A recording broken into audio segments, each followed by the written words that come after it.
Hi guys, and welcome back to another Kent Outdoors motorcycle adventure. And today we are doing the Britain for Bikers route called Box Hill Blast. Starts in Crawley, it's about 67.5 miles long, and it's going to take us about 2 hours or so. Right, shall we take a look at the route?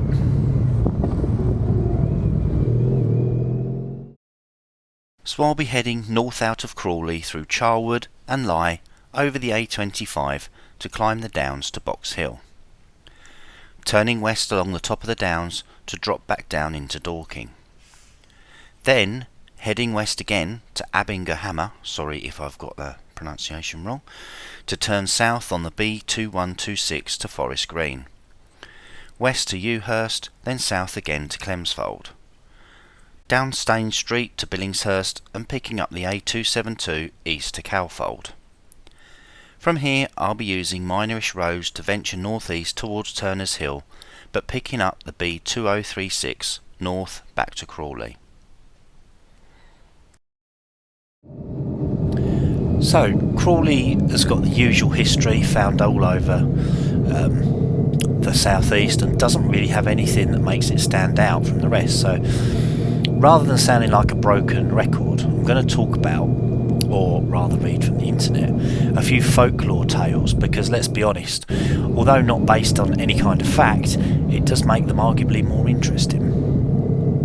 So ghosts feature prominently in the folklore of this area. The town's Asda was apparently built on the site of an old church and graveyard, and staff have reported spooky spirits haunting the aisles, including a mysterious man in a black cape. The store stands on the location of the demolished Bethel Chapel. 6 bodies from the chapel graveyard were identified and reinterred at Snell Hatch Cemetery, with headstones which were paid for by Asda. The rest of the remains were buried in a mass grave and a memorial placed on a tree in the Asda car park. Sussex inns are often sites of reported hauntings, and Crawley's Brewery Shades is no exception to the rule. A woman and a young boy is said to haunt a room in which a bed was once found alight for no reason. A man haunts the ladies' toilet, and a doorbell is said to ring by itself during the night. The word shade historically meant ghost, which is possibly the origin of the inn's name. Also, several mysterious black creatures have been said to populate the area around Crawley, including a sleek black cat that has been seen hiding between the trees of Tilgate Forest. Now, as we all know, there are black cat tales everywhere, so yawn. Tinsley Green in Crawley has long hosted the British and World Marbles Championships. Marble tournaments are part of Sussex's folklore and were historically held on Good Friday. Because of this, Good Friday became known as Marble Day and Long Rope Day, and women were known to skip in groups while men took part in the marble tournaments.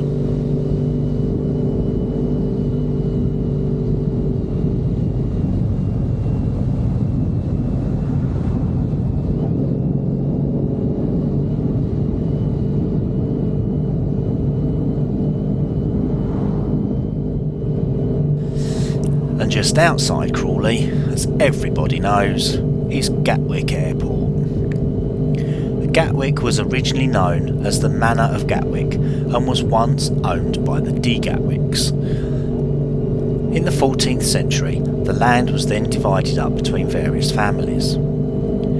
It was not until 1890 that the area that Gatwick Airport lies on was purchased by the Gatwick Racecourse Company. The racecourse opened a year later in 1891, along with its own railway station. During the First World War, after the Grand National Race had been held in 1915, Aintree Racecourse was taken over by the War Office, and it was impossible to hold the race there. So an alternative had to be found, and the place that was eventually decided on was many hundreds of miles south of the Liverpool venue, and after some discussions, the racecourse that stood on the ground where the airport now stands in Gatwick was chosen. In 1930, land alongside the racecourse at Hunts Green Farm was purchased and used as a small aerodrome. Licensed in August 1930, it was known as Gatwick Aerodrome and used by a small flying club, the Surrey Aero Club.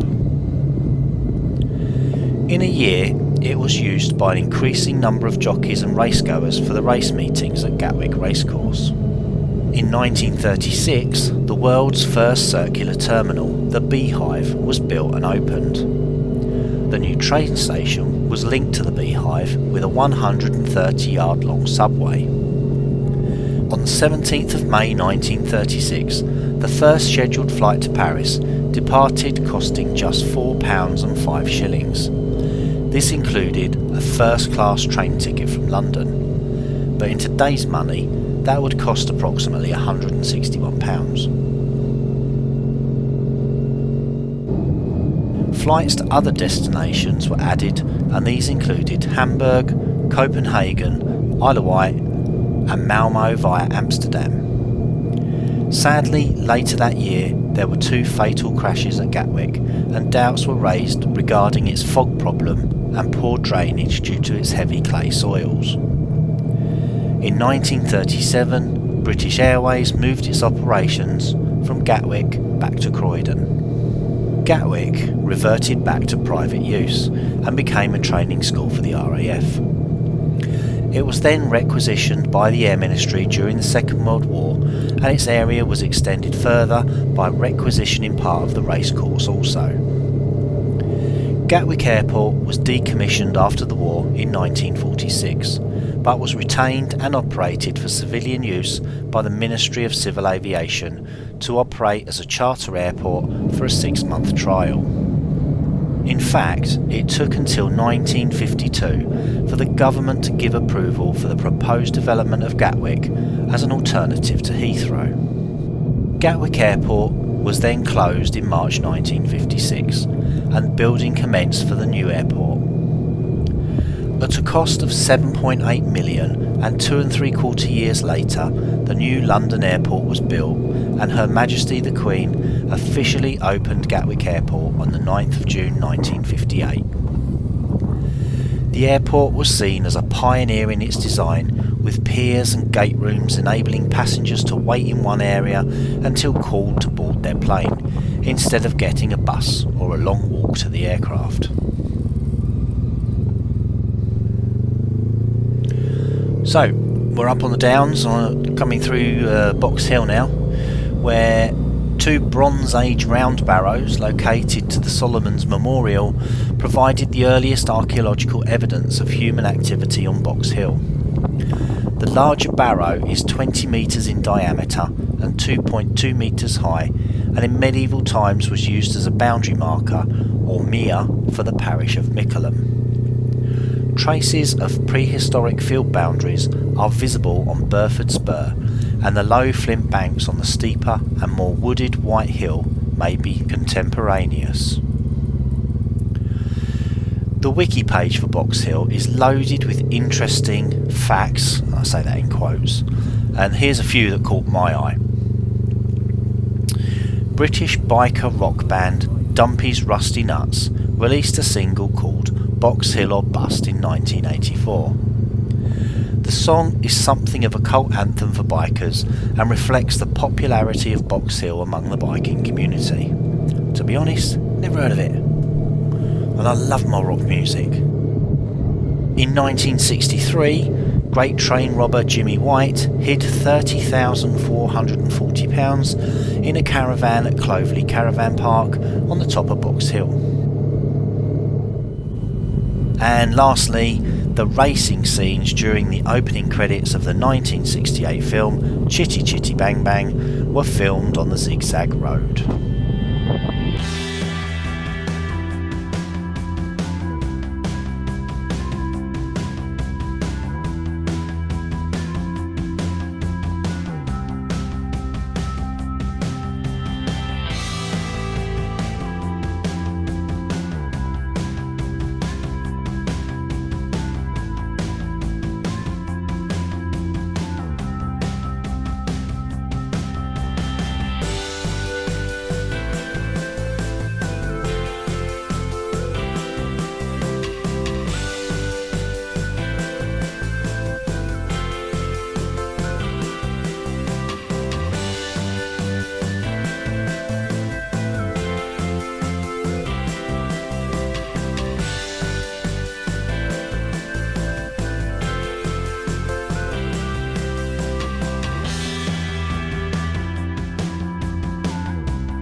at the moment I'm heading along the A281, just west of Horsham, and to our south lies Slinfold, where it's said that there is a boggy hollow which contains a sunken bell. Long ago, some villagers, hoping to retrieve the bell, sought the advice of a witch. She told them that it could be only retrieved by 12 white oxen at midnight. The oxen were used, but one villager broke the witch's instructions by speaking, and the bell sank back into the bog. Further south from Slinfold is Billingshurst. Diana Dawes and Harry Enfield apparently lived there, and that's about as exciting as Billingshurst gets, I think, if you've ever been there. It looks rather boring.